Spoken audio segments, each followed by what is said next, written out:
Hey everyone, it's Alec Crawford, your host for the AI Risk Reward podcast. And very exciting today, we have Dave Sobel, who's the host of the Business of Tech podcast. So, podcast and podcast. Welcome, Dave.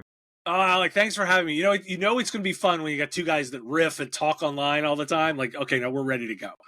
We're ready to rock. And obviously, you've got deep experience in technology. Our theme today, obviously, it's around AI, and it's really about AI for the right business outcome versus all the hype we're seeing. We're seeing so much hype. Obviously, OpenAI running around and hiring, Jony Ive from ex Apple and all that stuff. It's a lot of smoke and mirrors. So we have to riff, except he didn't. They spent $6.5 billion to not actually employ Johnny Ive, right? And it's you're kind of laughing at like, well, that was an expensive headline. Yeah, exactly. Look great. Okay. It's a fun deal. It's kind of irrelevant, right? That's the interesting thing about it is like until they make something, that's all just noise. Yeah, exactly. Smoke and mirrors. So what originally? So let's go back in time, Dave. What originally drew you to computer science? Oh, I'm a computer nerd from like the way back. I mean, if you're watching on the video, like in my background are literally like old vintage computers. My original childhood monitor from my Commodore 64 is back there with an old bread box from it and the Apple II GS that I learned to program on.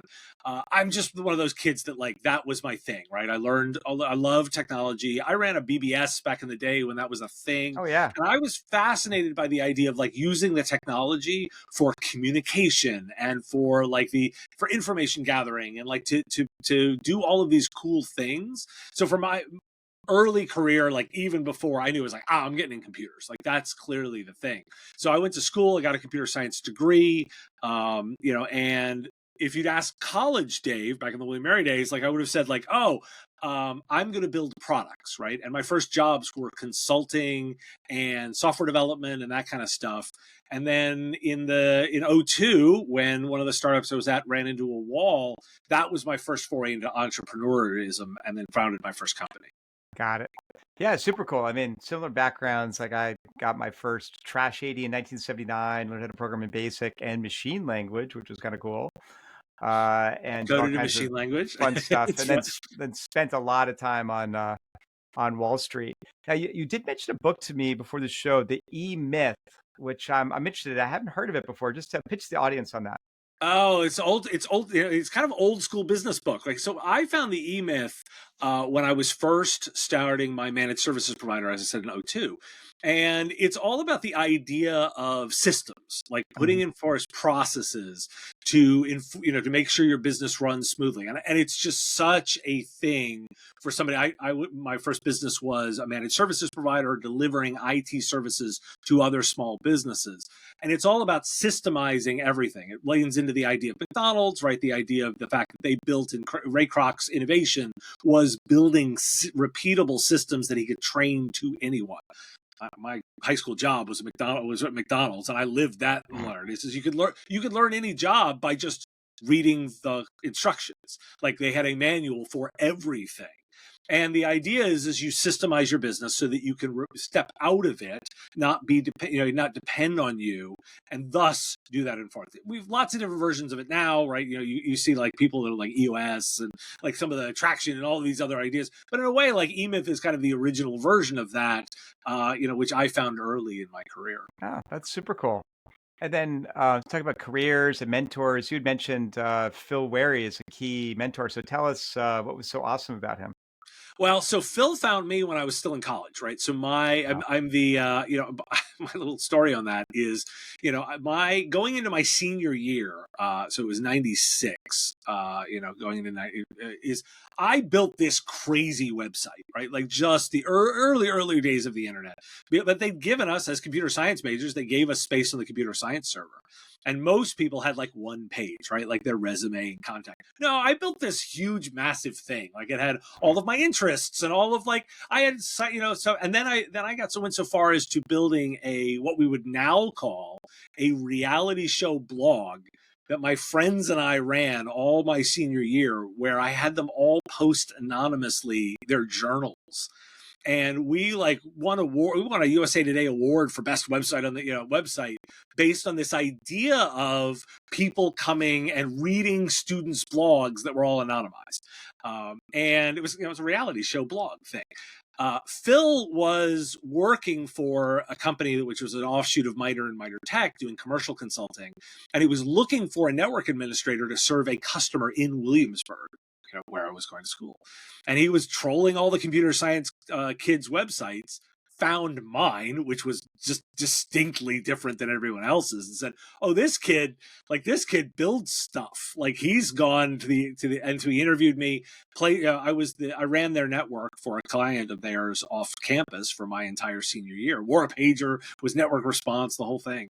And then that went well. And then when I was graduating, he recruited me, and that was my first job. And he was my career mentor all the way through his passing. Every time I was thinking about a next thing on the job, I knew it was talking to Phil along the way. Yeah. So what lessons did you learn from Phil? My favorite. So Phil had just such a wonderful, sarcastic tone to everything. And the thing that I always sort of laugh is that the first thing I learned from him was that deadlines are optional. Was the thing that I learned from Phil, and we kind of laugh about it, right? But what his point really was is like, look, clients, everything will get focused on something.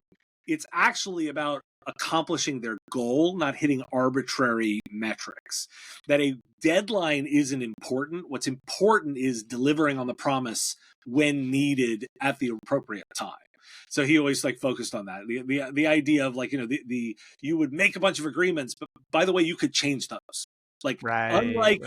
Unlike your school assignments, right? Like when you were in class where a deadline was a deadline, the first thing I learned was no. This is the real world. We can actually adjust everything if we all agree that it is worth adjusting everything. Yeah. Right. And so I learned, I think about that all the time because he always used to quip, I love the sound of deadlines whooshing by. Right. That was the kind of thing that Phil did. Hilarious. Phil was great about he would like to write what we called fake memos, right? Like that he would when management would decree something for no reason, there'd be a fake memo that responded to it, and it was it was this sort of laugh of the hey, it's about communication, right? It's about being effective versus just declaring stuff. I learned a ton about the way to properly manage projects from working with Phil. Yeah, that's awesome. Yeah, so the theme is AI for the right, business outcomes, right? And let's think about significant projects or things like that. And how do you get there? How do you figure out the right business outcomes, right? You've been in technology forever here. It's funny because I got super excited when AI, when we started, particularly generative AI, right? So generative AI releases, and I spent a whole bunch of time just looking at this going, oh my God, this is incredible. Like the stuff that I can do with this is opening up new ideas for the way that I can do this. But then the next question is okay, to do what? Right? And why? I always boil it down to there's kind of actually a really basic metric for thinking about this. Does it tie back to a business's profit and loss statement? I regret wholeheartedly not taking a basic economic class in college to learn how to properly read a P&L. I had to learn that on the job.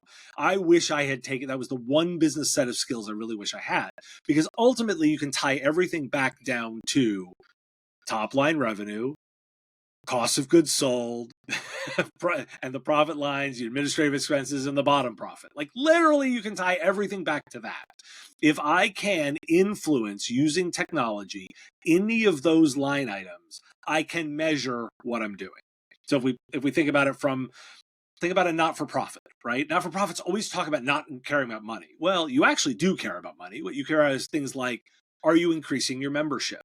That's driving top-line revenue. If I can drive more members, drive top-line revenue, that's important. Or can we make your staff more effective?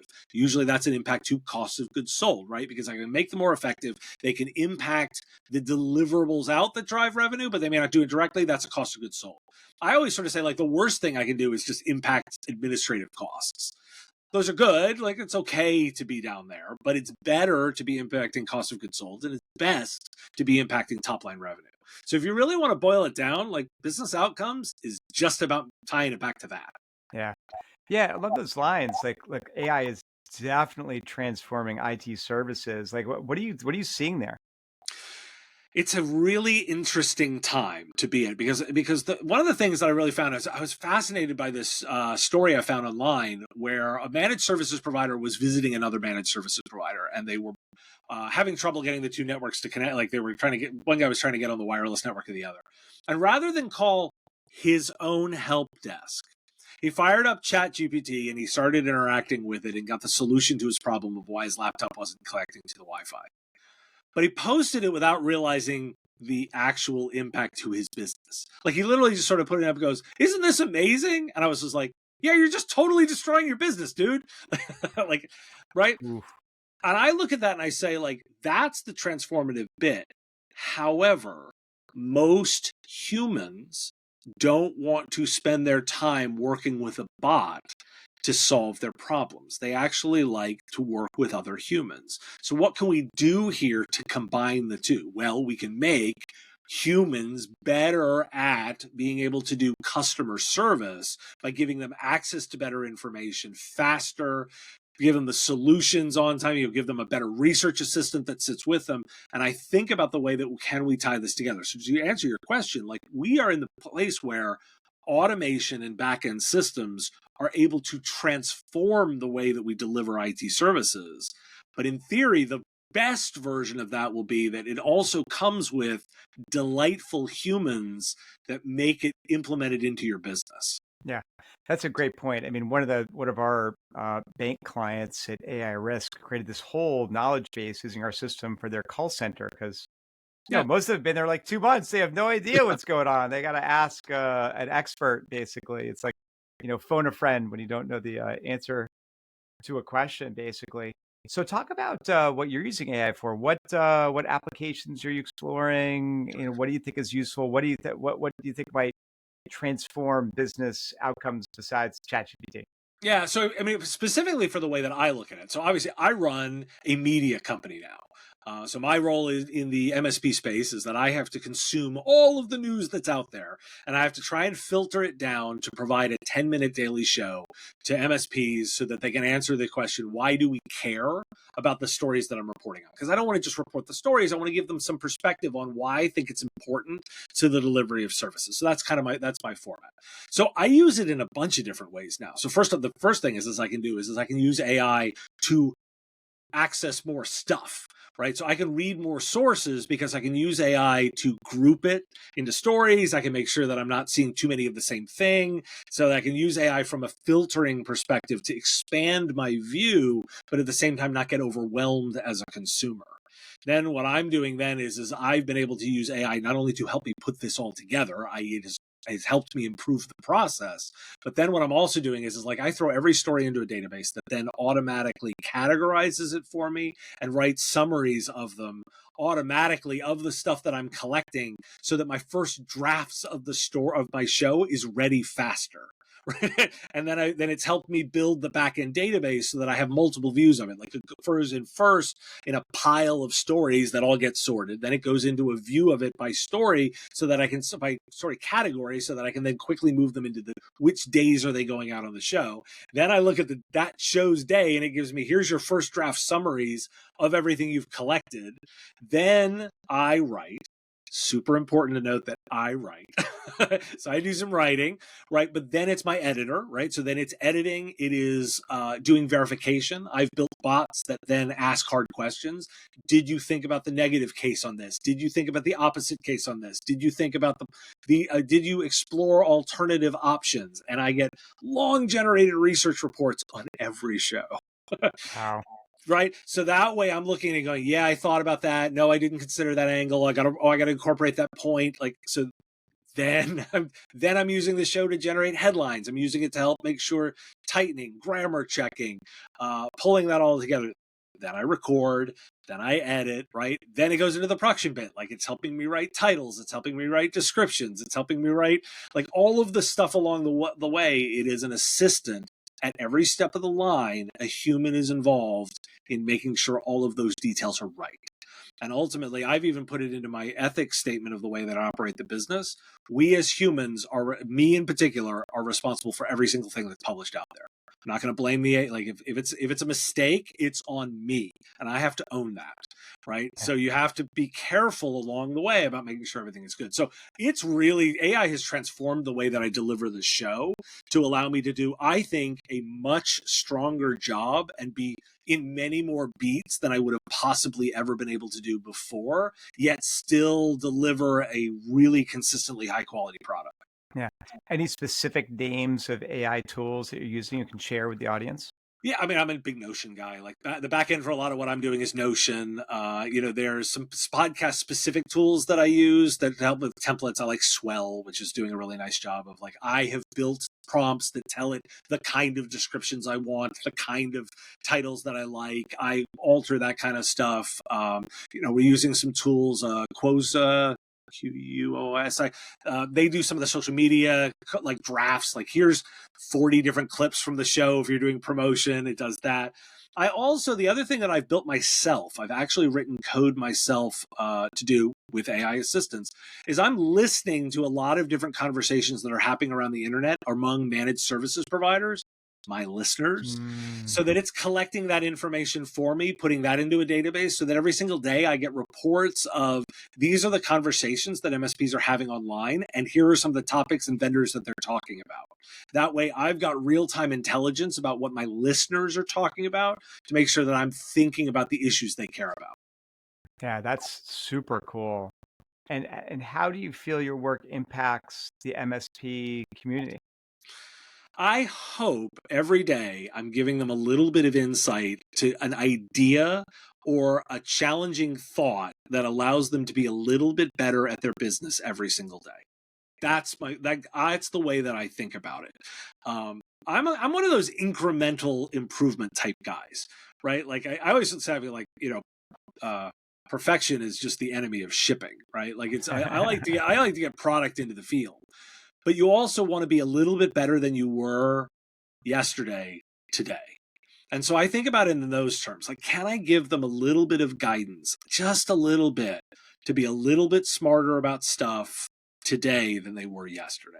And if we string a bunch of days together, wow, you're going to improve a lot over time. And so I really think about it every day. Like when I'm working on the draft, it's like, did I get a really good insight? Is there something here that's valuable? Did I make a difference? And I'm betting a little bit by doing like 3 or 4 stories. It's like, well, I'm trying to spread my bets, right? Like I don't know what everybody needs. So I'm trying to do a couple of different things so that for each listener, like, did I get the one thing? Yeah, that's awesome. And that's a great way to think about it. Look, if we think about the theme for this particular episode, A, for the right business outcome versus hype, I want to just mention that, like, hype isn't just hype. Hype can be dangerous, right? So my friend and podcast guest, Dr. Kevin Lagrandour, has written a lot about this, and he throws AI hype onto Tesla, for example, and some of the early crashes during, the use of autopilot, and people died, right? Like they believed the hype. Now they're dead, right? Yeah, Like, now they're dead. so let's think about some of the more pressing ethical issues in AI today. What are you thinking about there? Thinking a lot about data governance. Like I really am thinking about because I think a lot about the reason I'm sort of leaning into, I'm very comfortable using AI because I'm in the opinions business, right? So I'm in the perspective and opinions business. So the price of being wrong is actually pretty low. Right? Like if I'm wrong in my opinion, I kind of always quip, like, I hope sometimes I'm wrong and people go out and make more money by doing the opposite of what I said and just come back and tell me about it. Like I always laughing at like that. I don't need to be right. It's not a need. It's not a perspective. In fact, it's good for me to be, if I'm always right, I'm not taking enough risks. Like that's just the way that I think about my opinions, is if I got to be wrong some because otherwise I'm boring. Now, that said, there's a lot of scenarios where being right is incredibly important. and Right. being truth. And so you have to think about it from that scale, right? And then you Mhm. also have to think about the fact that, like, with all of this data and the ability to use it in lots of ways, we also have to be really careful with people's privacy and with their data and with the ownership of that data. Like, you don't want to be sucking in somebody's copyrighted material, abusing it in your LLM, and then on the hook for copyright infringement, or on the or it Yeah. hallucinating in some way on a life threatening choice. Right? Those are the areas where we want to be really careful. And that's where I think a lot about data governance. One of the things I'm also finding is that most people aren't even ready for AI because the Yeah. data in their own organization, they even don't know what they have, much less like kind of loosely categorized it and can talk about the risk and who should access what. And so you need to go through an effort of putting the governance in on the data you have to even be effective at AI. So I think a lot about the fact that, like, hey, the opportunity right now for IT services and managed services providers is helping around the governance of the data. Because by doing a good job there, we're actually ready for AI and what it can do for us. But wow, most people have not done a good job there. Yeah. And look, you must talk a lot about cybersecurity as well. And cybersecurity for AI is kind of different, right? Prompt injections, dance style attacks, like convincing AI to hallucinate. There was something that happened on Grok the other week. Yeah. Like Oh, how yeah. do we address that? Cybersecurity is a mess, right? And I would be remiss in any cybersecurity conversation by not pointing out the fact that we're really fundamentally very bad at the basics right now. You've asked me a 300 level cybersecurity problem, and I know there are tons of people that don't even have multi-factor authentication and good backups.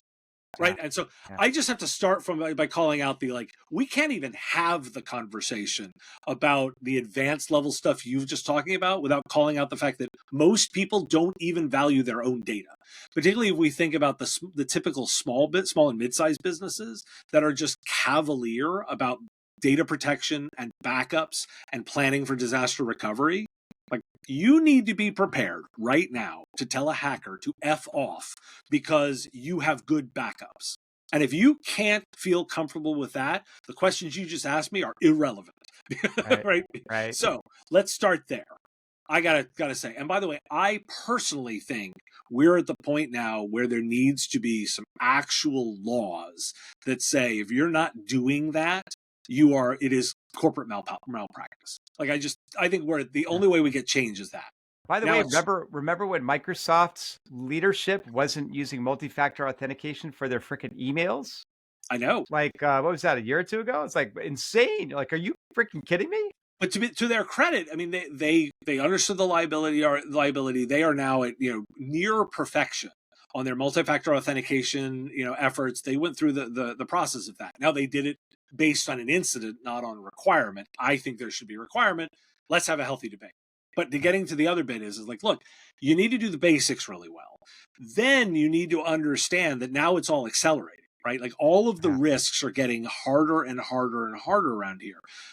If you do some of the things I just talked about good data governance, and you've started thinking about the way your data should be, and you're doing the basics, the solutions fall out rather naturally, right? The fact that you should be able to do good risk management, you should be able to minimize the cases where those happen. If you embrace like a zero trust style approach to the way you're doing security, you're generally going to be in pretty good shape if you start doing those kinds of things. Any security expert, of which I am not, will always couch this in risk management. And they'll tell you, like, look, hey, if you're doing a good job in the basics, and then you've thought through data governance and protection and disaster recovery, you're going to be in a pretty good shot of handling those incidents. And then we can have really interesting 300 level discussions about advanced cybersecurity. Yeah, no, that's great advice. So, along those lines, any tips for CEOs beyond what we've talked about in terms of data governance, getting your data ready on using AI or AI integration securely? Yeah, give advice, give guidance, because your employees are already doing stuff. We've already Yeah. looked at the fact there's a rampant shadow AI Yeah. environment out there Absolutely. already. Yeah. We talked about shadow IT for years, right? The fact that employees go out and they start just implementing their own systems. They have a frustration in their job. They go out, they figure out a way to solve it. In a way, that's kind of what you want employees doing, right? Like solving problems. Like you kind of want that. I'm on board with the problems of shadow IT. I am not advocating that we just let this all happen. Instead, what I'm telling my advice to these leaders is like, look, you need to give people guidance. You need to tell them what the rules of the road are. You need to tell them what you allow, and you need to give them sandboxes for playing in and learning and discovering and creating the new stuff. And you need to tell them why you're not doing certain things and what risks you're mitigating against. If you Yeah. give them the guidelines, they're adults. They will do a good job for you. Right. like Right. treat people like adults and they will really respond to that. I find that the organizations that just clamp down on everything and don't like give any like they're the ones that Their suffer. Like, host. Yeah. right. And by the way, most organizations, vast majority of organizations are small and mid-market style companies. You have the ability to give your people the leeway to do the right thing, create these environments where you can innovate, be creative, drive the business collectively, and trust them, but verify, like all good, like all good security people. But that allows you to create that environment. So my advice really is make sure that you are part of the conversation and you are talking to them about what AI and ethics mean for us as an organization, what we're responsible for, and what we're not comfortable with, and why. Great answer. We are going to transition to our lightning round, which is underrated or overrated. So I'll give you an item and you tell me whether you think they're underrated or overrated and possibly a brief explanation why. Okay. We're going to kick it off, Dave, with the Washington Nationals, underrated or overrated this year. Overrated. We're not going to be good. It makes me sad. We're going to be rebuilding forever. They're my team. I can't trash talk them, but it makes me sad. But the ballpark's beautiful and we have good beer. There you go. Feedly, underrated or overrated? Underrated. It's a valuable, incredibly valuable tool for me. Like it really, that's my aggregation tool for creating the show. I like really think highly of the way that they've implemented everything. Retro video games, underrated or overrated? Slightly overrated, despite it being my passion. Mostly because so we went through the pandemic, everything got really expensive, and it hasn't come back Mm, down. mm. I want it to be a little more underrated so that I can find some deals. Yeah, I wouldn't mind like putting a pinball table in my house too, but they make the new ones where you can play, you've got 20 different games wherever you push a button and it switches games. That They're sounds kind of still on fun. sale. They're cool machines. Okay, might have to track one down. Barbecue smoking techniques, underrated or overrated? Oh, I wish I was an expert. It's one of my fun passions, and I'm never good at it. So let's go with underrated, particularly because it's just such a wonderful world. I love the fact that it's a creative outlet that is yummy at the end. Yeah, perfect. Working remotely, underrated or overrated? Underrated. And so I am a big rebel against this whole garbage return to office movement. All the data tells me that is that they're just damaging their businesses. That actually the best businesses are the ones that are hybrid and that embrace flexibility. It requires you to be a grown-up good manager. So when any organization that tells me that they're pushing return to office, I immediately think they're just full of shitty managers. And so that's my hot take on it. Yeah. Uh, Cryptocurrency for investing, underrated or overrated? Oh, that's all a scam. I'm flat out. I am anti-crypto across the board. Nothing is broken with money. The only thing that I can find for cryptocurrency is it's used for scams and criminals. There's nothing broken with money. We don't need another money. Yep. Esports, underrated or overrated? Slightly overrated, despite my love of video games. It's a real thing, by the way. I want to point out that that's a real skill in the competitive teams on that, but it hasn't broken out into sort of the commercial thing that I think everyone wanted it to be, which is why I would say it's overrated in terms of its business value. Yeah. Having a smart home, underrated or overrated?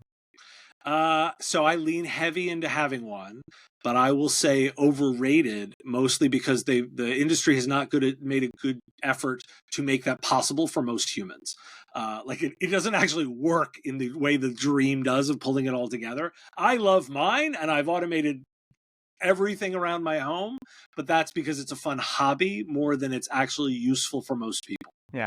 All you need to know is like Bill Gates needs 2 people for tech support for his smart home. That's all you need to know. Like That's all you need to know, no right? one else can afford it, right? My wife constantly telling me how something is broken in our house. Oh god.